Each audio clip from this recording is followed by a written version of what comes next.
actually get diagnosed. Still, the signs have been there all my life. From age 3, when I had to read all my codes of any speakers or self-making elements, because they just upset me so much to the point of screaming and crying. Age 7, falling asleep while reading science magazines and encyclopedias to me. Age 11, spending hours and hours researching bugs and glitches in these 90s Pokemon games. I have always been autistic and I always will be. Autism affects the way my brain is structured and wired, and currently there are no means to change one's brain to this extent. And even if there was a way to do that, I would still stay the way I am. It's an inherent part of me as a person, and it affects pretty much all parts of my life, both positively and negatively. I don't enjoy focusing on the challenging aspects of an autistic life, as they are constantly overblown out of proportion in the media. But I also think for you to understand why we are the way we are, it's necessary to bring you the full scope of what we struggle with. First thing that comes to my mind is not being heard. Everybody listens to the caregivers, the mothers and fathers, the psychologists on what they believe we think, but nobody actually listens to us despite how much we have to say. Even those of us who are non-verbal, which means don't communicate through conventional speech, have a lot to say. Nobody is just listening properly. There are a lot of ways they can speak out. For example, through sign language or augmented and assisted communication technology. There are so many ways to hear us that some people still prefer to pretend that we do have thoughts of our own and that we have nothing of substance to say.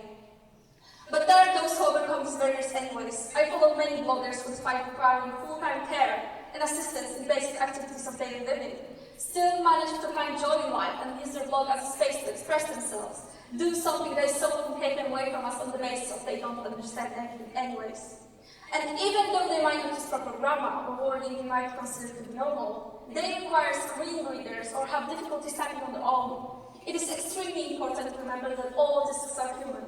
We are people with dreams, desires, wishes, thoughts and beliefs, and we are tired of being dehumanized to the point of being perceived as something that is just an appendage to our caregivers, a burden. Another thing that bothers me is that due to how we are presented in movies and TV shows, there is some sort of a pressure for us to be overachieving savants, and that autistics who have savant syndrome are somehow more valuable than those who don't. The truth is that most of us aren't savants like the media would like you to believe. Sure, we might have very specific hobbies and interests that we get very deep into. For me, it's old and obsolete technology, but that doesn't mean you should expect us to have some sort of a superpower. Autism isn't a superpower, it's a death sentence. It's a different wiring of the brain, that's all. We aren't aliens, superhumans. Even if some of us aren't very skilled, I just wish people wouldn't expect me to be an overachiever immediately upon naming my diagnosis as autism spectrum disorder. Something else that we struggle a lot with is treating autism as a disorder that occurs only in children. This kind of thinking has caused me to be infantilized by many teachers, psychologists, and medical professionals, even those with special training for work with developmental disabilities, which for me personally felt insulting. You don't grow out of autism. If anything, we just learn to mask ourselves better. But even then, we are still autistic on the inside. And when we reach adulthood and graduate, many of us use the main method of support, being school-provided assistance and therapy. Maybe an assistant teacher or 1 hour a week with a psychologist. For some, the only chance for regular therapy. Effectively, we lose balance in our life. The result? Around half of all people on the autism spectrum are struggling with unemployment. Not just those with intellectual disabilities and high support needs, all of autistics. Nobody thinks of autism and imagines an adult who wishes to have a stable job that would accommodate their disability and to live a full, happy life. People usually think of a little boy with savant syndrome they saw in a fundraiser, or the non-verbal children in some ad for a charity.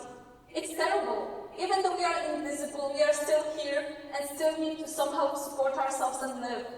And frequently, our cost of living is higher than one of an average person, because the vast majority of us require medication, therapy, so many full-time caregivers with specialized medical equipment, nutrition, mobility aids, and adaptive technology due to the many conditions that are comorbid with autism. For example, I am a cane user. It is not for aesthetic purposes, although it is pretty, but because I genuinely need support for my chronic joint pain and fatigue most of the time. And just like that, other autistics, as we struggle with balance a lot more often than the general population. And disabled people in general may require walkers, manual or electric wheelchairs, and other mobility aids. I can't begin to explain how many weird stares I have gotten just for carrying something that helps me get around painfully and stable. I am really glad that wheelchair users are being more included in our society, but I think it's still important to remember the less conventional ones: crutches, walkers, etc. The stigma around the ones typically associated with old people is especially awful for young people like me.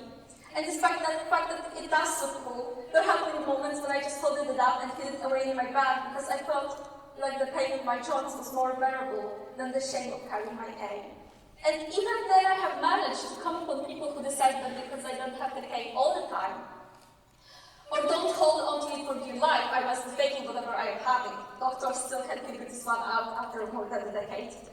Sure, there might be moments or sometimes even days when I don't use my cane, but I am not suddenly cured and it will usually get back at me later on with more pain. Returning to the topic of money, I do not ever want to hear anyone bring up the so-called one for money you get. Do you want to know how much the government estimates it will take to cover all my disability-related expenses? 215 Polish zlotys. For me, this covers one single therapy session and 1 month on medication.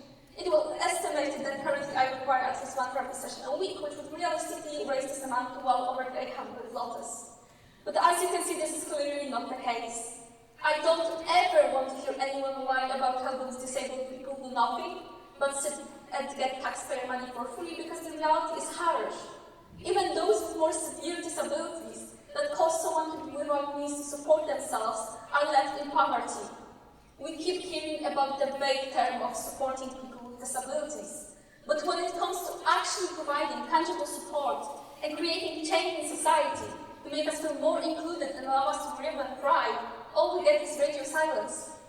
Same goes for people who claim to stand up for autistics and then end up laughing at the weird kid just because they are different. I get that you might find some sort of a justification to do that, but still, despite that, you shouldn't need to be aware of an autism diagnosis to not be awful to people who display symptoms of being on the spectrum.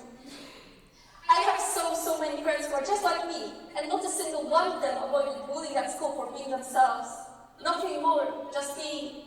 Maybe some other autistic kid was relentlessly mocked and abused for being who they are, or harmlessly enjoying their hobbies, or doing things their own different way, is also somewhere out there.